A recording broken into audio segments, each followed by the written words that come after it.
Hello, my name is Chris, or Crispy Bacon. I am a history major at Whitworth University. I'm Sinai. I'm also known as Nye. I'm a Whitworth student majoring in sociology. And I'm Mitchell Campbell. I'm also a student at Whitworth, and I'm majoring in history. I'm Professor Anthony Clark. This is the course I'm teaching. This is exciting. I'm here with some fascinating and wonderful students. And just for the record, we have 4 people sitting at the table for this podcast. And in the background is an entire class full of students who are watching. Can you all just clap as an opening? Yeah, okay, that's it. All right, continue, Chris. All right, so everyone, welcome to the first episode of our new podcast series, Christianity in China, where we will be discussing China's first Christians, the Nestorians. And so I think the first question we really need to understand before we get into this is, Chris, who, what, when, where, and why were the first Christians in China? So it has always been our philosophy that to understand a subject truly, you got to trace it back to its origins. So understanding the long and nuanced history of Christianity's role in China's history, we have to first examine where it began. So our story begins with a man named Nestorius. For some context, in 312 CE, Roman Emperor Constantine the Great converted to Christianity. In doing so, he united the many diverse sects of Catholicism, and in 313 CE issued the Edict of Milan, officially recognizing Christianity in Rome and ending the persecution of Christians. Following this declaration, much debate began over the biblical canon. Most notable for our discussion is the debate over the nature of Mary, and whether she was the bearer of God, Theotokos, or the bearer of Christ, the anointed one, Christotokos. This distinction reached a climax over a century later in the Council of Ephesus in 431 CE, in which the Syrian bishop of Constantinople, Nestorius, then in his defense of the Christotokos interpretation, was deposed and sent into exile to the great oasis of Hibis in Egypt, with the 17 bishops who supported him. His work was deemed heretical and burned, and his influence was thought to be erased. His exile would eventually lead to the Nestorian Schism, in which Christianity, or Christian orthodoxy, was further split between the West and the East. Nestorius and his followers in their exile found solace in the Assyrian Church of the East, which considers itself as the continuation of a church that was originally developed among the Assyrians during the 1st century CE into Syria, or Upper Mesopotamia and northwestern Persia east of the Byzantine Empire. Nearly 2 centuries later, the missionary zeal of the Assyrian Church would culminate in the first mission to China, in which a group of Assyrian monks would travel along a well-known network of ancient trade routes known as the Silk Road. In 635 CE, this group of Assyrian monks, led by a man named Alupin, or Aluben, found themselves in China, which is where our story truly begins. Alupin, which likely means Abraham, came to Chang'an, China, traveling across the Silk Road in approximately 635 CE in an attempt to bring the Gospels to Central Asia. He was received by Emperor Taizong of the Tang Dynasty, who proclaimed the meaning of the teaching has been carefully examined. It is mysterious, wonderful, calm. It fixes the essentials of life and perfection. It is the salvation of living beings, and it is the wealth of man. It is right that it should spread through the empire, Taizong declared. In 638 CE. So just pausing here for a moment. So basically what you've done here, Chris, is you've established the foundation of what brought these Syriac Christians to China during the Tang Dynasty. I want to, for the record, note that not all of us speak Chinese. So things like Chang'an and Emperor Taizong, we'll just assume that that the divine powers know what we mean. Now, so basically, what you've established so far is that the first Christians. What's the date that Alupin then goes to China? It was 635 So CE. around 635. This is an important point, right? Because the Nestorians, so to speak. Now, why do we usually not use the word Nestorian, or is there another word that is more common in academic parlance?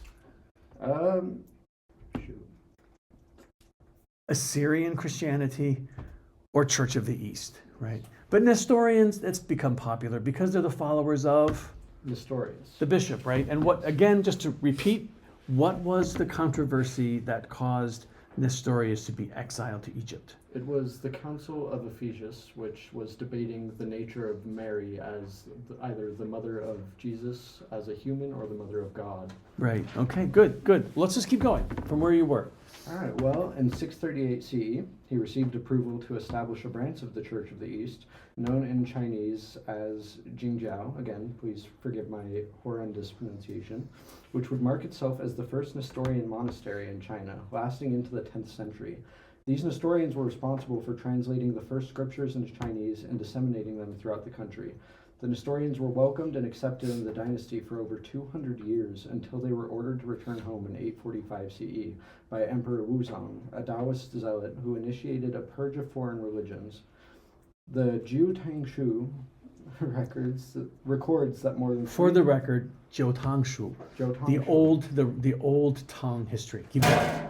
It records that more than 3,000 Christian and Zoroastrian clergymen were laicized.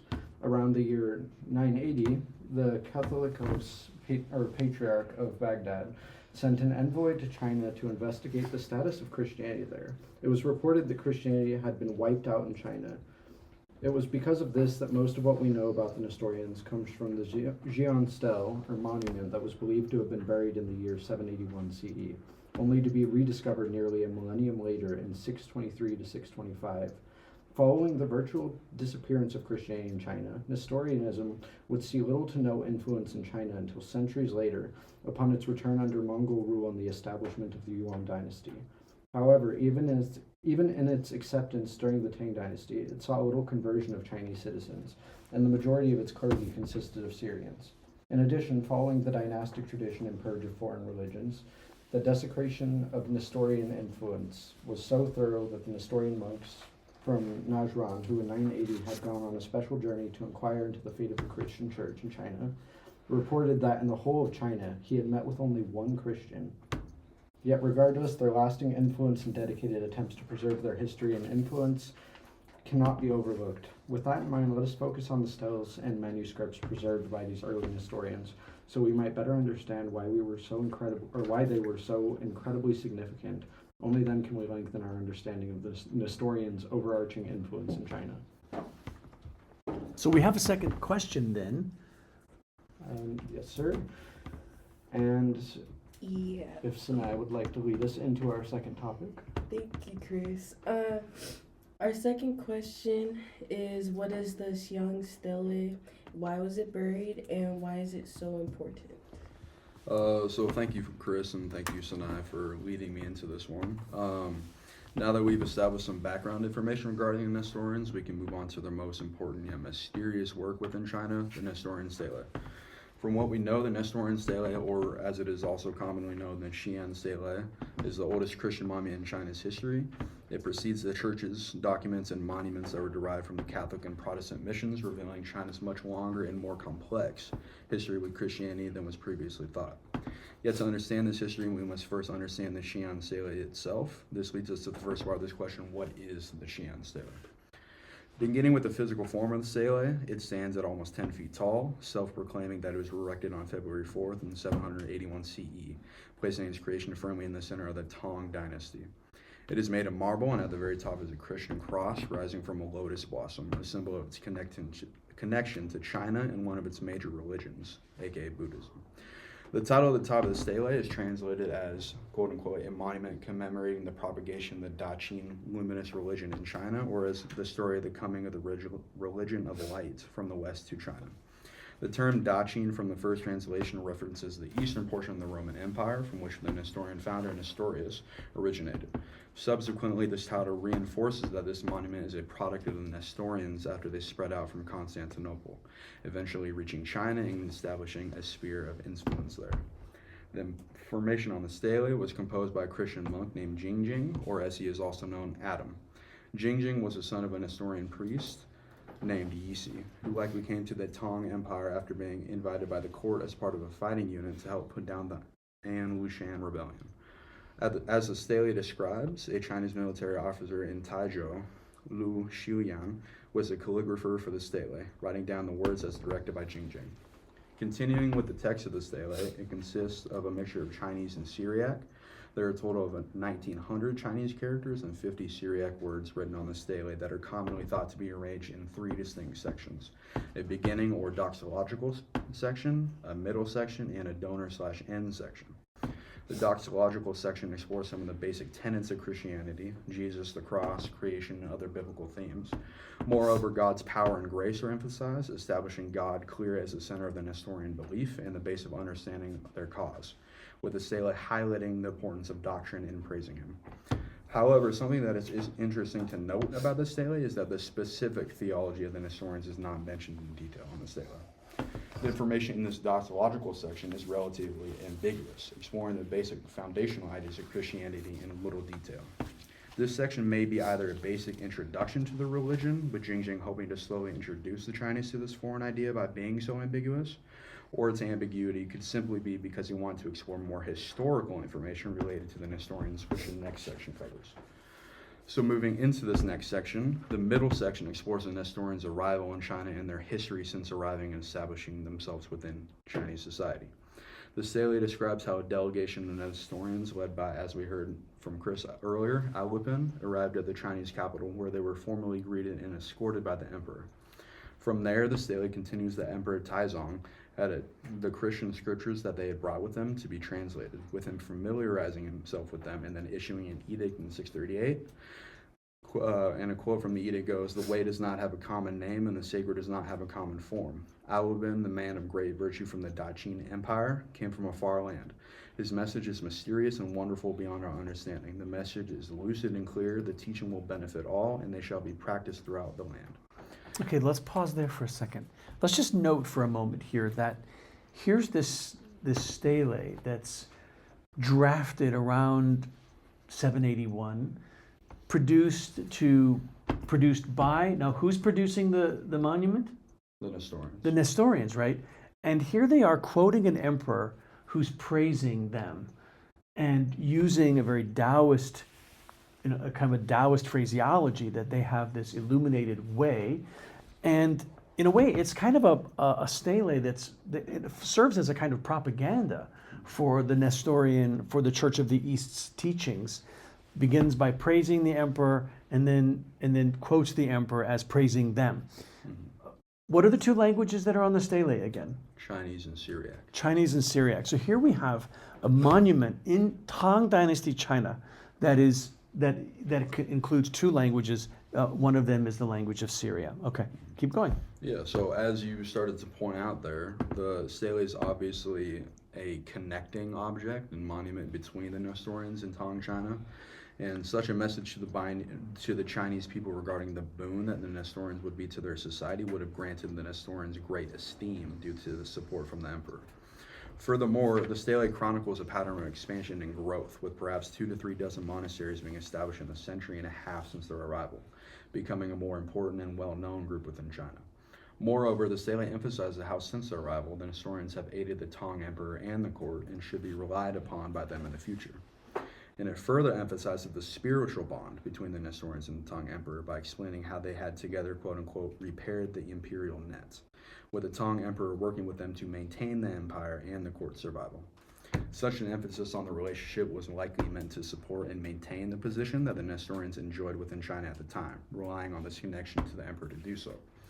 And finally, the end/donor section of the stele is where some final ideas are summed up and the names of those who were responsible for its creation are mentioned.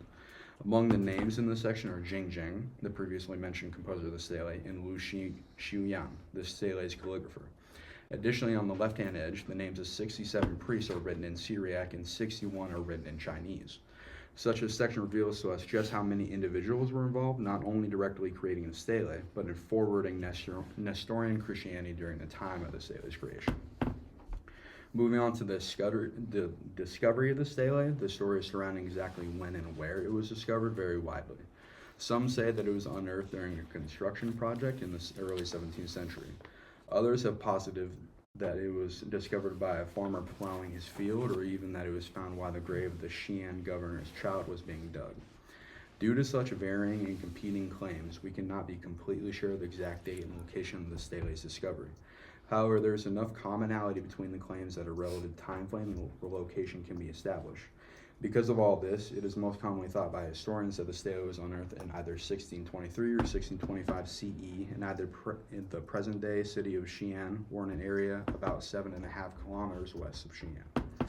Whether or not any of these supposed answers is true is of little importance to the broader meaning and impact of the Xi'an stele. There are a number of other questions that remain unsolved about the stele. One of the most important of these is why it was buried.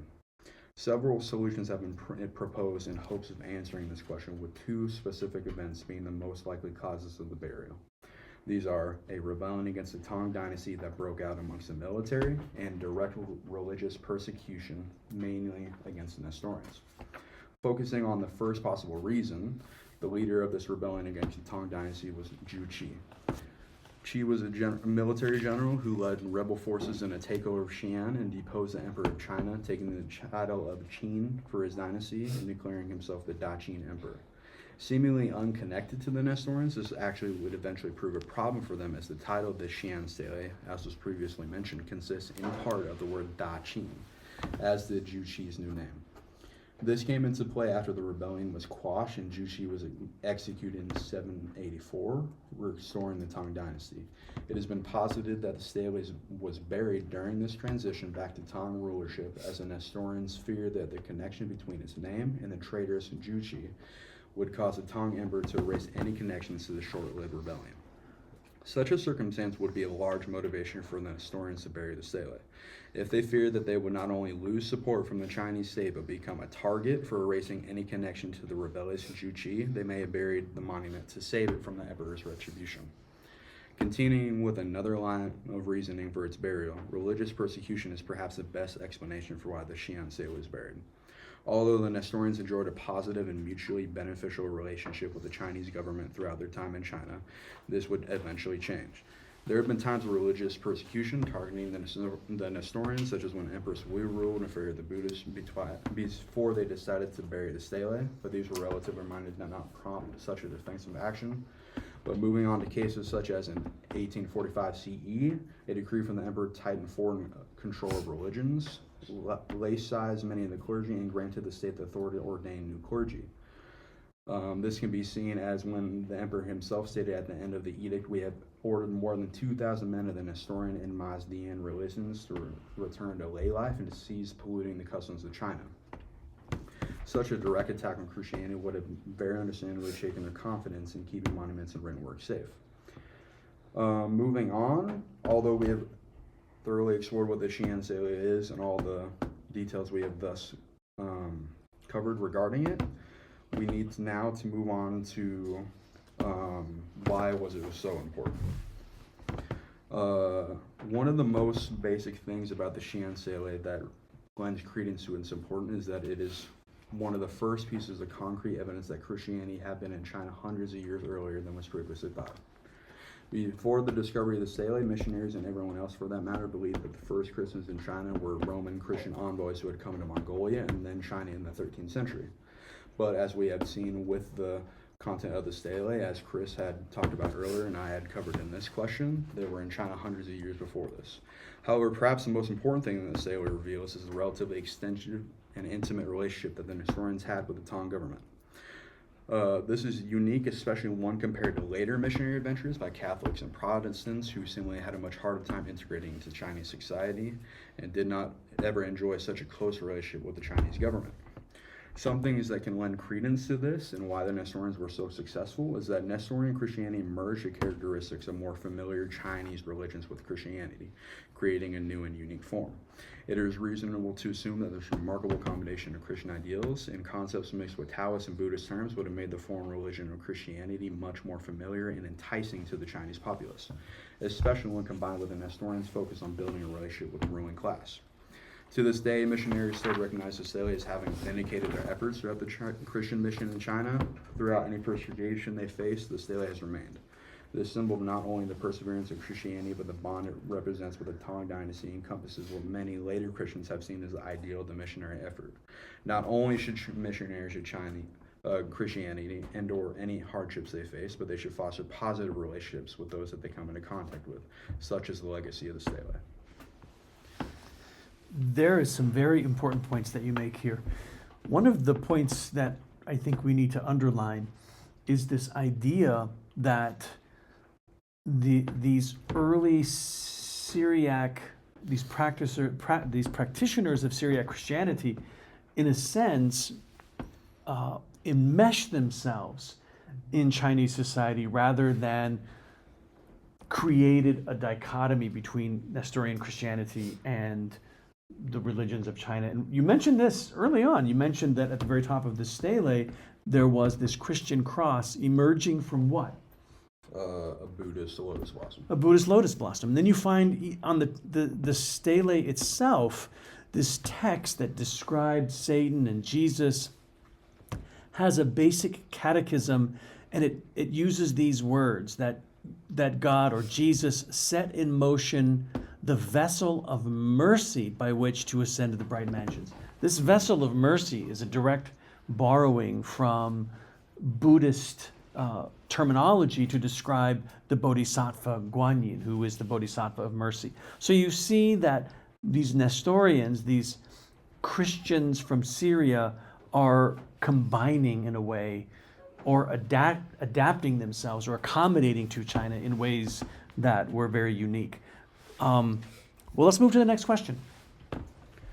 All right, so now that we've covered that, one of the next things we really need to move on to is the Nestorians and the Mongols. Why did they return to China, and what role did they play in their second arrival? Thank you, Mitchell. Well, the Nestorians did leave the first time, but with the Nestorians traveling back to China, I know for a fact, in some depth of history, with the interactions between the Mongols and the Nestorians returning and interacting with the Mongols is a crucial moment of Christianity in China. Well, why did the Nestorians leave the first time? From our understanding, Christianity was lost and failed in China, causing the Nestorians to leave China. The Nestorians had entered into Genghis Khan's new state, which they had come from Turkish tribes. Buddhism and Islam were successful in converting Mongols, while Christianity was not as successful. Mongolia wasn't isolated from any other region, even though they were off course from trade routes. So a modest number of Mongols were beginning to convert during the early 11th century. Being in contact with merchants and missionaries led to the conversion of Central Mongolia turned towards Nestorian Christianity.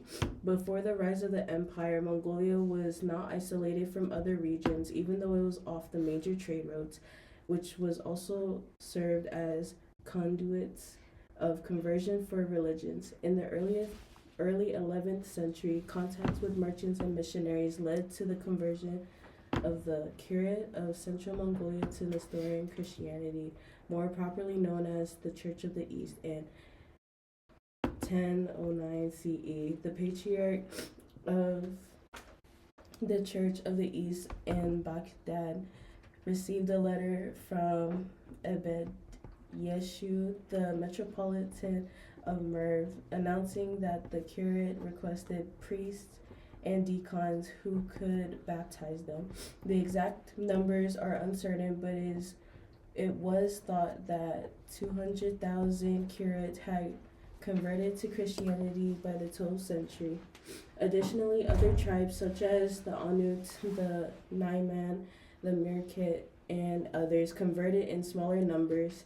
This is attributed to Mar Sergius from Samarkand, who is revered as a saint in the Church of the East and would help secure Nestorianism under the coming Mongol rule of China, as quote-unquote Christianity remained for a long time among the Curites, at least among their nobility. At the end of the 12th century, they became the most powerful Mongol nation under the leadership of Gurkhan Khan Togril.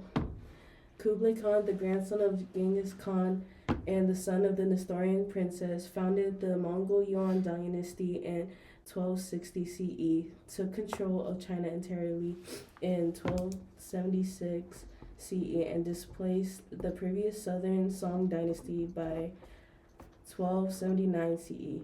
Shortly thereafter, he would begin the allocating positions of authority to non-Chinese individuals due to his connections, many of whom were Nestorians.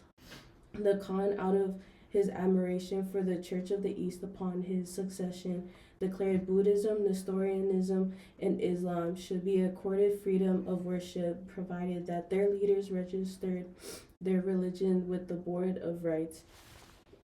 Now, this is an important point too. You just mentioned that during the Yuan dynasty, you have these Mongols, and the Mongols are legalizing what? Islam, Church of the East, Nestorianism. What was the other? Buddhism. So in 845, you have this other emperor, Tang Wuzong, who illegalizes the Nestorians. And then you have this return of this Christian community during the Yuan dynasty under the Mongols, who favor it. In fact, as we've discussed previously, there were even tents set up with the Yuan Khanates that were Nestorian priests who would offer liturgy and travel with the Khan. So that's a very significant point. And it's also interesting, right, that the last stele, the first stele was erected in 781? Mm-hmm. The last stele that we know of is erected in 1365, right during the Yuan dynasty. So maybe just a few more things. We only have a couple minutes left, but is there anything else you would like to share about? I guess I could say that Nestorianism in China under the Mongols thrived and grew quickly. Their church was exempted from taxes, saw the creation of an office of Christian affairs, and Kublai Khan saw the admission of many Nestorians to his court, such as Syrian astronomer and physician Isa. Even I don't know how to pronounce this. I'm So not very sure good. Yes, excellent. Who served in the office of medicine and astronomy and eventually as a minister of the state. Right. This is a good place to sort of fade out, and I'll tell you why. Because when we get to the later Catholic mission, they're going to also work in the court as astronomers, mathematicians, and the like. So you already see this happening during the Yuan dynasty. And very seldom do we hear about Kublai Khan and his Christian assistants in the court. So this is a very fascinating history. Also, we know that there are Nestorians who will eventually travel from Beijing, like Rabban Marcos and Rabban Bar Sama will travel from Beijing, and they will travel toward the Holy Land. Rabban Marcos will become the new patriarch in Baghdad, and Rabban Bar Sama will visit the Pope and will celebrate liturgy with the Pope and go into France and even England. And these are Nestorians from China who are going to do all of this travel in the 13th century. So this Nestorian history is a very important and significant part of the long and rich history of Christianity in China. We should end here because our time is up in 2 minutes. So, Nai, thank you. Thank you. Good show. Nai and I did a high five before we began. Getting in the spirit of the podcast. Chris, thank you. Of course, thank you. We should acknowledge that literally his name is Chris P. Bacon. All right, I just applaud that. And then Mitchell. So thank you all. Let's have some appreciation from the rest of the class. Thank you. And here we sign out. Great fun.